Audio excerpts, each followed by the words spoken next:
कि लोग सरकार से खुश नहीं हैं। ये बात आप मानते हैं या नहीं मानते हैं? कुछ सरकार में जो कुछ मंत्री और एमएलए हैं वो सब कुछ इससे खुश नहीं है।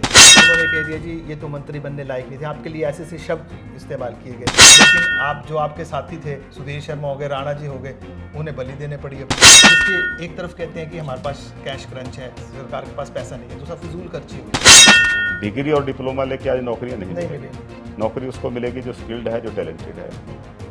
द न्यूज़ रडार में आप सभी का स्वागत है। मैं हूं मुनीस सूद और आज मेरे साथ मौजूद हैं हिमाचल प्रदेश सरकार में town and country planning, housing और technical education minister Rajesh Dharmani ji. Rajesh Dharmani ji, स्वागत है आपका द न्यूज़ रडार। धन्यवाद मनीष जी। सबसे पहले मुझे मालूम है कि आज अपने बड़े जल्दी में है, तो मैं आपसे आपके बिलासपुर से ही पहला प्रश्न मेरा रहेगा।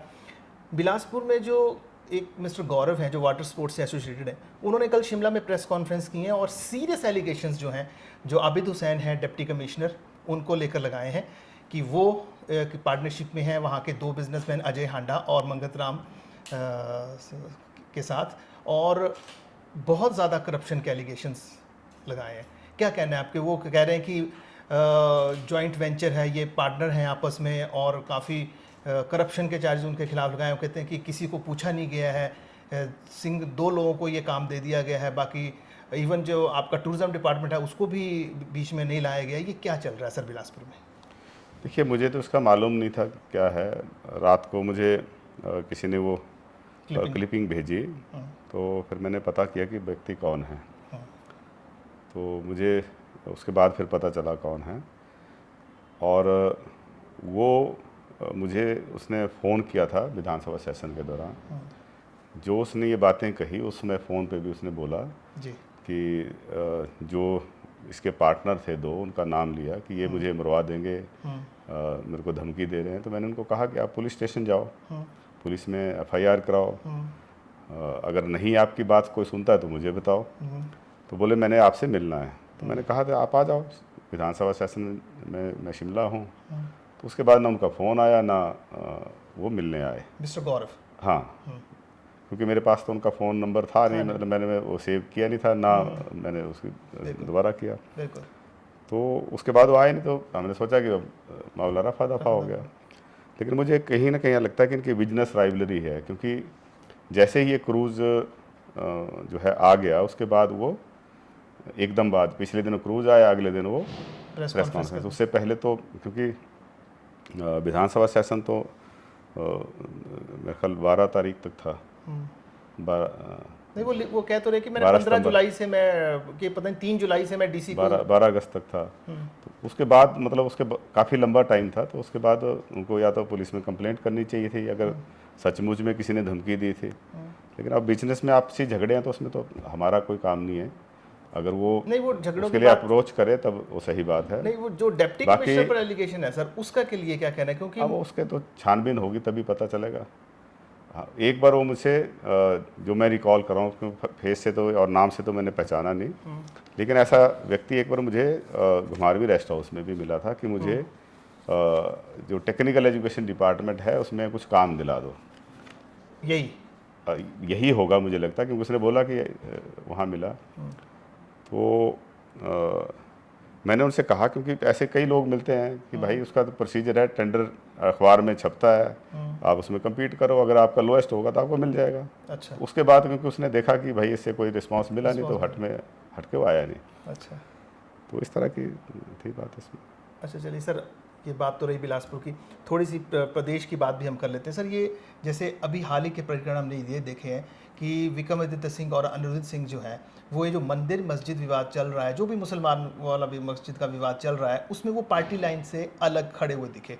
फिर उनके ऊपर फिर जब उन्होंने आगे बयानबाजी की वेंडर पॉलिसी को लेकर, तब भी चर्चा में रहे। अब कल ऐसा पता चला है कि जो आपके कांग्रेस के जो हाई कमान है वहाँ से उन्हें कोई डांट फटकार मिली है। उसके बाद उन्होंने पलटी मार ली। पहले उन्होंने कहा कि जो जितनी भी स्ट्रीट वेंडर पॉलिसी है वो यूपी के तर्ज पर बनाई जाएगी। उसके बाद जब हाई कमांड ने इंटरव्यू किया, फिर वो उससे पलट गए कि मैंने ऐसा बोला नहीं था, हालांकि उन्होंने उस बयान को भी फेसबुक से कर लिया। ये क्या चल रहा है मतलब सरकार में? ये समझ नहीं आ रहा है। लोग भी जानना चाह रहे हैं कि दो आपके जो बड़े मंत्री हैं वो अलग चल रहे हैं, वो अलग चलना भी चाह रहे हैं, लेकिन उन्हें चलने नहीं दिया जा रहा है। और आपका क्या वेंडर जो स्ट्रीट वेंडर पॉलिसी है उसके लेकर आपका क्या मत है, क्या होना चाहिए? देखिए, सरकार और पार्टी व्यक्तिगत मत से नहीं चलती है, जी। इसलिए कैबिनेट का गठन होता है ताकि वहाँ सारी चीज़ें पूरा कैबिनेट डिस्कस करे और जो उस निष्कर्ष पे पहुँचे वहाँ पे हम उसको एक पॉलिसी रूट मानते हुए उस पर अडॉप्ट करें। जी। जब विभिन्न इश्यूज जो हैं वो कैबिनेट में आते हैं तो अब ज़रूरी नहीं कि हर मिनिस्टर उसमें सहमत हो। जी। कई इश्यूज़ पे मैं भी सहमत होता हूँ, जी। लेकिन जब मेजॉरिटी व्यू उसमें अडॉप्ट किया जाता है तो उसके साथ चलना पड़ता है, क्योंकि वो सबकी कलेक्टिव रिस्पॉन्सिबिलिटी है। जो ये वेंडर पॉलिसी है इसके लिए भी इसका वाइडर स्फीयर देखते हुए, वाइडर इम्पैक्ट देखते हुए माननीय मुख्यमंत्री जी ने विधानसभा सत्र के दौरान ही विधानसभा के माननीय अध्यक्ष से अनुरोध किया था कि आप इसमें ऑल पार्टी कमेटी गठित करें। ठीक है। तो इसलिए उन्होंने भाजपा की भी, क्योंकि ऑल पार्टी में यहाँ बीजेपी और कांग्रेस ही हैं, तो भाजपा के भी माननीय सदस्यों को इस कमेटी में शामिल किया था। अभी उसकी एक बैठक हुई है और उसमें जो भी इस कमेटी के सदस्यों ने अपने सुझाव दिए हैं उनके आधार के ऊपर वो कमेटी अपनी रिकमेंडेशंस कैबिनेट को भेजेगी, फिर कैबिनेट में उसकी चर्चा होगी, उसके बाद वो पॉलिसी डिसीजन उस पर होगा कि क्या है। जब तक वो पॉलिसी डिसीजन नहीं हुआ है तब तक उस पर कमेंट करना व्यक्तिगत तौर पे वो मेरे लिए भी सही नहीं है, बाकियों के लिए भी सही नहीं। मतलब आपको ये लग रहा है कि उन्होंने थोड़ा जल्दबाजी कर रहे हैं विक्रमादित्य और अनिरुद्ध सिंह? नहीं, वो जो उन्होंने कहा वो कमेटी के फोरम पे मुझे लगता है उन्होंने बोला होगा और वही बात उन्होंने मीडिया में कह दी। कमेटी के अंदर क्या बात हुई उसको जब तक उस पर फाइनल डिसीजन नहीं हुआ तो फिर कमेटी कंस्टिट्यूट करने का मतलब नहीं रह जाता। क्योंकि उन्होंने यूपी से कहा था कि यूपी की तर्ज पर, ये उनका अपना मत हो सकता है उन्होंने अपना उसमें सुझाव ऐसा दिया, मुझे नहीं पता क्योंकि उस कमेटी का मैं सदस्य नहीं हूँ। उस कमेटी की रिकमेंडेशंस क्या होंगी वो तब पता चलेगा जब वो कैबिनेट में आएगा।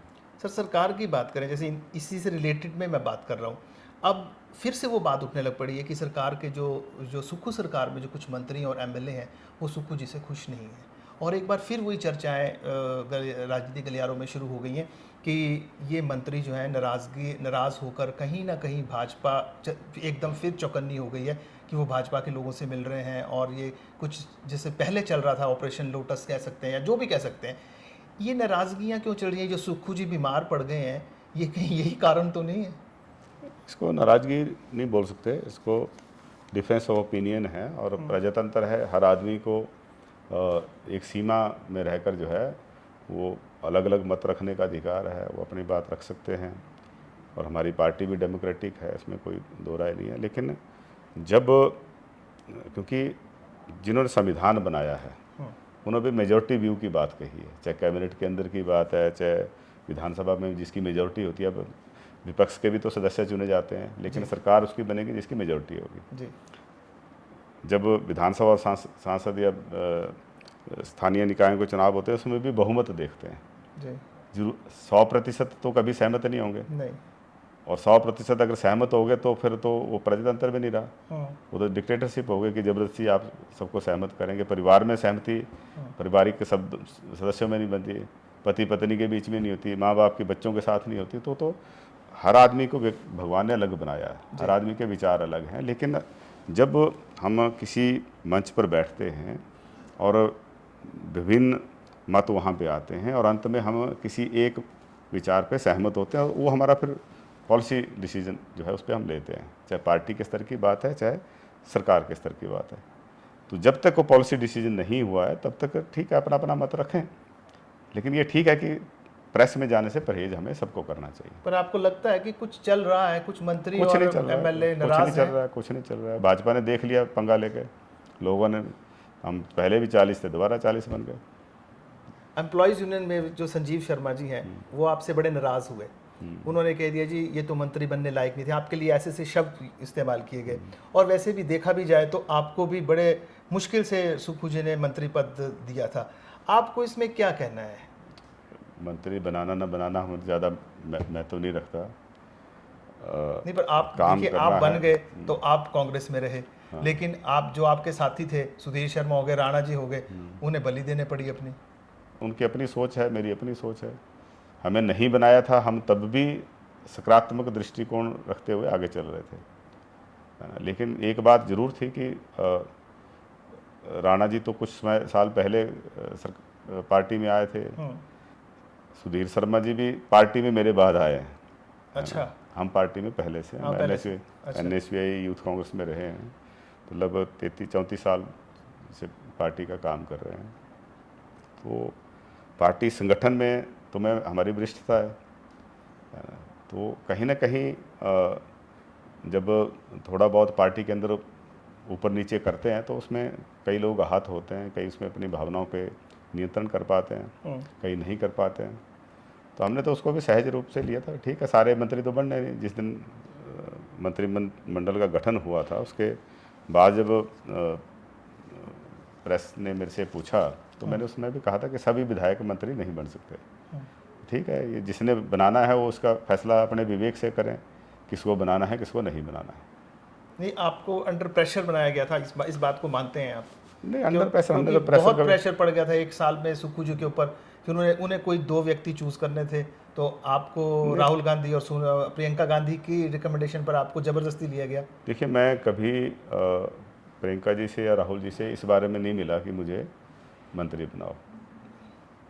एक बात ये ज़रूर है कि सुक्खू जी के साथ, हमारे NSVI के साथ से हम काम करते आए हैं, तो बहुत सारे हमारे कॉमन फ्रेंड्स हैं, है ना, तो उनका वो ज़रूर उसमें आहत हुए थे कि ये क्यों उसमें नहीं है, तो वो ज़रूर बोलते, वो ज़रूर बोलते थे। बाकी हाईकमान ने, क्योंकि अप्रूवल तो हाईकमान से मिलती है, फाइनली तो हाईकमान फैसला करता है।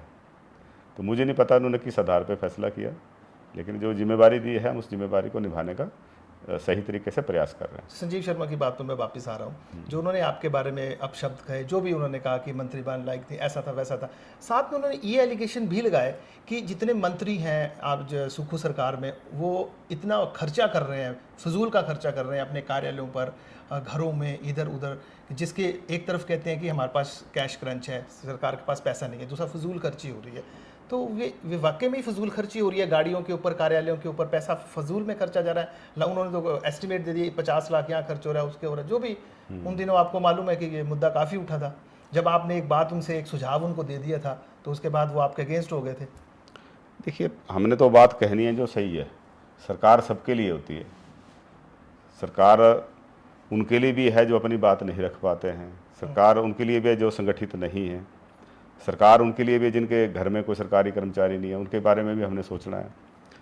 आज अगर आप देखेंगे तो कई परिवार ऐसे हैं, आप तो फिर साधन संपन्न परिवारों से हैं, लेकिन ऐसे परिवार हैं जिनका खर्चा सामाजिक सुरक्षा पेंशन से चलता है जी।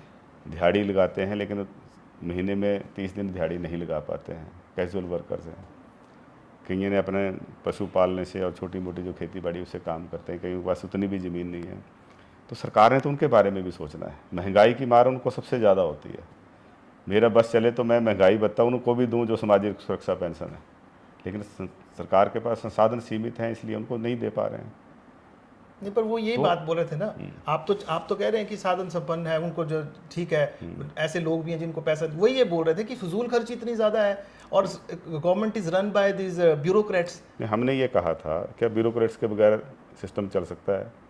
किसी सरकार का नहीं चल सकता है। अगर जो सचिवालय में कर्मचारी हैं वो तो जो बजट बनाते हैं, जो फाइनेंस डिपार्टमेंट में पोस्टेड हैं, ये बेहतर रहता कि उनको सुझाव देते कि फिजूल खर्ची कैसे कम की जा सकती है। बजट बनाने में जब लगते हैं उसमें वो सुझाव देते हैं। किसने मना किया? सकारात्मक सुझाव दें कि ऐसे सरकार के खर्चे कम करने हैं और ऐसे अपना रेवेन्यू बढ़ाना है ना। लेकिन वो तो वैसे तो सुझाव कभी आए नहीं। भाषण देने से अगर सारी समस्याओं का समाधान होता तो हिंदुस्तान में सबसे ज़्यादा भाषण देने वाले हैं, ठीक है ना जी, लेकिन उससे समस्या का समाधान नहीं होगा। और जो फाइनेंशियल हमारी स्थिति है उसको सही करने के लिए, आर्थिक स्थिति को मजबूत करने के लिए जो है कदम उठाने पड़ेंगे, तभी हम भविष्य की पीढ़ी को एक अच्छी विरासत सौंप सकते हैं। तो ये लोग जो सीएम से मिलने की बार बार कोशिश कर रहे हैं, मीटिंग अभी कल ही मैं पढ़ रहा था, ये कहते हैं जी हमारी मीटिंग नहीं हो सकी क्योंकि सीएम साहब बीमार हो गए, वो भी हमारी स्थगित हो गई। तो कुछ निकलेगा हाल इनका कर्मचारियों का कि ये प्रेशर बना रहे हैं, अनड्यू, ये प्रेशर जायज़ है कि ये अनड्यू प्रेशर है?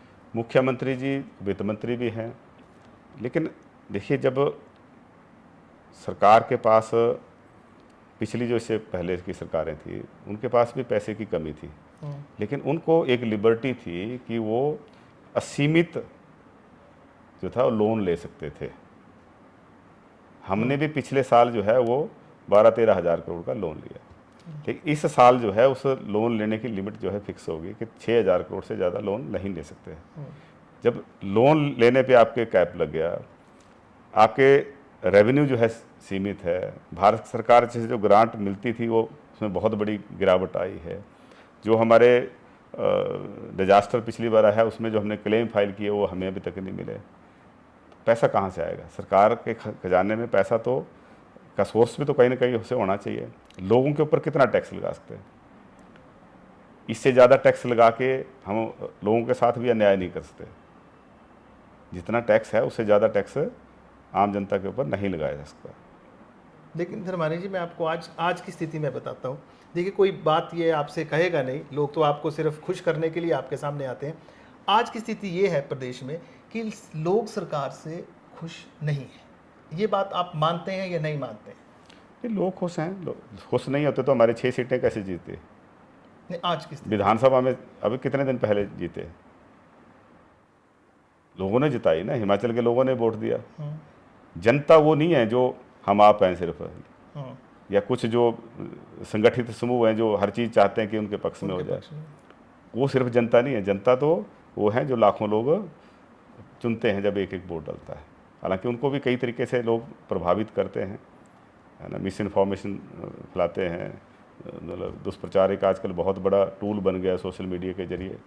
लेकिन फिर भी जनता को हम धन्यवाद देते हैं जिन्होंने एक आशीर्वाद दिया और हमारी 6 सीटें उपचुनाव में जिताकर हमें दोबारा से 40 के आंकड़े पहुंचा दिया। और सरकार बहुत अच्छा काम कर रही है। उन वर्गों के लिए भी काम किया है जिन्होंने कभी हड़ताल नहीं की, जिन्होंने अपने लिए कुछ मांगा नहीं, उन वर्गों के लिए भी किया है। हमने विधवा बहनों के बच्चों को पढ़ने के लिए नई स्कीम लाई, 27 साल तक की सारी पढ़ाई का खर्चा सरकार वहन करेगी। जो अनाथ बच्चे हैं उनके लिए योजना लाई, जो किसान हैं उनके लिए हमने दूध का और जो ऑर्गेनिक खेती है उसका मूल्य बढ़ाया। उन्होंने हड़ताल थोड़ी की। लेकिन जो विद्यार्थी जो आम वर्ग हैं, आम परिवार हैं, उनके बच्चों को महज 1% ब्याज पर जो है ऋण देने की डॉक्टर वाईएस परमार विद्यार्थी ऋण योजना बनाई। समाज का कोई ऐसा वर्ग नहीं है जिसके लिए कुछ ना कुछ सीमित संसाधनों के बावजूद भी राहत ना पहुंचाई। लेकिन इस बात में चलिए चलते चलते इस बात में कितनी सत्यता है कि सुखू जी जो है बड़े एडमेंट रहते हैं, जो हमारे मुख्यमंत्री हैं, वो कहते हैं वो मंत्रियों की बात भी नहीं सुनते हैं, एमएलए की बात भी नहीं सुनते हैं, और यही कारण है कि ना सरकार में मंत्री और एमएलए खुश हैं ना ही लोग खुश हैं। मेरा सीधा प्रश्न है आपसे। देखिए, सुनते सबकी हैं, लेकिन कोई ऐसा व्यक्ति जो डिसीजन लेने की पोजीशन में होता है, अगर 100 व्यक्ति मिलते हैं 100 सुझाव आते हैं। जब भी फैसला लेना होता है तो वो सब 100 के 100 सुझाव जो हैं उसमें शामिल नहीं हो सकते हैं, क्योंकि विरोधाभासी फैसले भी आते हैं, है ना। कुछ लोग ऐसे चाहते हैं कि सब कुछ उनको मिल जाए, बाकियों को कुछ ना मिले। सरकार ने जब फैसला लेना है तो उस वर्ग या उस व्यक्ति के बारे में भी सोचना है जो समाज में पंक्ति में अंतिम स्थान पे खड़ा है ना, जो अपनी दबाव नहीं बनाने की आदी नहीं है, जो अपनी आवाज़ नहीं उठा सकता, ठीक है ना। तो हमारे उस फैसले से वो व्यक्ति कितना प्रभावित होता है वो भी सोचना है। महात्मा गांधी जी कहते थे कि जब आपने कोई फैसला लेना है तो ध्यान में जरूर रखिए कि आपके उस फैसले का उस व्यक्ति के ऊपर क्या असर पड़ेगा जो पंक्ति में सबसे पीछे खड़ा है, जो असहाय है, जो कमज़ोर है, जिसकी आवाज़ नहीं है। तो उसी को ध्यान में रखते हुए फैसले लिए जाते हैं। तो जब उसको ध्यान में रखते हुए फैसले लेंगे तो स्वाभाविक है जो सामने है, जो दबाव बना रहा है, वो बोलेगा मेरी बात नहीं सुनी, है ना, हो सकता है वो सोचना। तो उनका कहने का मतलब है अपने निजी स्वार्थ भी हो सकते हैं, लेकिन बात सबकी सुनते हैं। नहीं सुनते होते तो एमएलए को बंधुआ मजदूर थोड़ी है, बिल्कुल, है ना। तो साथ क्यों देते? सब 6 ने बगावत की ना, बाकी ने तो साथ दिया। 34 विधायक तो साथ रहे, अब दोबारा 40 हो गए। सर अब हम इंटरव्यू खत्म कर रहे हैं, लेकिन मुझे लग रहा है कि एक लोग चाह रहे हैं कि मैं आपसे एक आपका विभाग का आखिरी प्रश्न जरूर पूछूं। इस बार सर 35 से 40% तक जो एडमिशन थी डिग्री कॉलेजेस में वो कम हुई है। उसका सीधा सीधा कारण है कि लोगों को पता है या BA MA करके हमें नौकरी नहीं मिलेगी, हमें कुछ स्किल डेवलपमेंट पर या टेक्निकल एजुकेशन की तरफ जाना पड़ेगा। तो ये जो गैप है, जो बच्चों का जो एडमिशन्स कम हुई, इनको आप एब्जॉर्ब कैसे करेंगे? आपके पास तो वो ढांचा है ही नहीं। क्या सोचा है आपने अपने भी इसके लिए कि कैसे आप इनको एब्जॉर्ब करेंगे? कंसोलिडेशन की तरफ आगे बढ़ रहे हैं। हम ये देख रहे हैं कि कैसे जो हमारे अवेलेबल जो अभी संस्थान हैं उनको कैसे उनकी बेटरमेंट पे ध्यान दिया जाए, उनको कैसे बेहतर बनाया जाए, क्योंकि डिग्री और डिप्लोमा लेके आज नौकरियां नहीं मिलेंगी। नौकरी उसको मिलेगी जो स्किल्ड है, जो टैलेंटेड है, जो हुनरमंद है। तो हम बच्चे को सही शिक्षा देने के लिए जो है कुछ कदम उठा रहे हैं। हमने विभागीय फैसला लिया है, अभी उसके रिजल्ट जो है बहुत समय में, कम समय में आपको देखने को मिलेंगे। कुछ नए कोर्स भी स्टार्ट करने के लिए और मैंने विभाग को कहा है, कुछ हमने आइडेंटिफाई किए हैं, उनको जो है उसका सिलेबस वगैरह तैयार करने के लिए जो है रूपरेखा बन रही है। लेकिन हिमाचल के यूथ से भी मैं कहना चाहूँगा, और सरकार को भी फैसले लेने पड़ेंगे, भारत सरकार को स्पेशली, कि हमें जो बच्चे प्राइवेट सेक्टर में काम कर रहे हैं, जो बच्चे स्वरोजगार को अपना रहे हैं, उनको भी हमने सामाजिक सुरक्षा के दायरे में लाना है। बहुत सारे तो आए हैं, जैसे EPF के जरिए आते हैं, या जो हमारे कई जगह ग्रुप इंश्योरेंस स्कीम्स होती हैं, EPFO के माध्यम से आते हैं, लेकिन उसका दायरा बढ़ाना पड़ेगा। हम आम आदमी को, आम युवा को ये सुनिश्चित करें कि अगर आप रिस्क लेते हैं, स्वरोजगार अपनाते हैं और किसी अनहोनी के समय में या जरूरत के समय में आपको हेल्थ केयर की जरूरत पड़ती है, आपका लॉस ऑफ एम्प्लॉयमेंट है, उस समय आपका सपोर्ट करने के लिए जो है सरकार आपके साथ खड़ी है ना। ऐसी नीतियां बनानी पड़ेंगी, और कुछ नीतियां हैं भी, कुछ कार्यक्रम हैं भी, उसके दायरे में ज्यादा से ज्यादा लोगों को लाना पड़ेगा। तब लोग जो हैं सरकारी नौकरी के पीछे भागने की बजाय अपने स्वरोजगार की तरफ आएंगे और प्राइवेट नौकरियों पे अपनाएंगे। इस वजह से जो ये हर आदमी गवर्नमेंट नौकरी चाहता है, इस माइंडसेट से हिमाचल का बड़ा नुकसान हो रहा है, प्रोडक्टिविटी लॉस है। हम देखते हैं कि आज लाखों युवा जो है 35, 40, 45 साल तक की उम्र में, यहाँ तक कि जो ओवरेज भी हो गए, वैसे भी नौकरी की तरह ऐसे भी लोग मिलते हैं कि जी इसे एज लिमिट को में रिलैक्सेशन दी जाए, 45 साल से भी रिलैक्सेशन चाह रहे हैं। तो उसका मतलब है कि इतने साल तो उन्होंने इसी इंतजार में गुआ दिए कि उनको सरकारी नौकरी मिले। 50 साल के भी टीचर लगे अभी, हमारे भी नोन है। सरकारी नौकरी की चाहत ने अपना पूरा जवानी बर्बाद कर दी। ये नहीं होना चाहिए, है ना। तो ये प्रोडक्टिविटी लॉस है, नेशनल लॉस है, बिल्कुल, है ना। तो इसकी तरफ हमें ध्यान देना पड़ेगा, और सरकार के संसाधन बढ़ाने के लिए मैं सुक्खू जी का धन्यवाद करूंगा, उनकी इस बात को अप्रिशिएट करूंगा कि जिस तरह के बोल्ड स्टेप हिमाचल प्रदेश की आर्थिक स्थिति को सुधारने के लिए आदरणीय मुख्यमंत्री जी ने लिए हैं, ऐसे स्टेप्स जो हैं पिछले 20-25 सालों से किसी ने नहीं लिए हैं। ये प्रशंसनीय है, और इसमें जो हिमाचल का हित चाहने वाले लोग हैं, जो जागरूक लोग हैं, हम उनसे आग्रह करेंगे कि वो सरकार का साथ दें और सरकार को मजबूती प्रदान करें। तभी हम आर्थिक स्थिति को बेहतर बना पाएंगे, तभी हिमाचल को आत्मनिर्भर बना पाएंगे। धर्मानी जी, आपने हमें इतने व्यस्त शेड्यूल में से समय दिया, आपके लिए बहुत बहुत धन्यवाद। Thank you very much.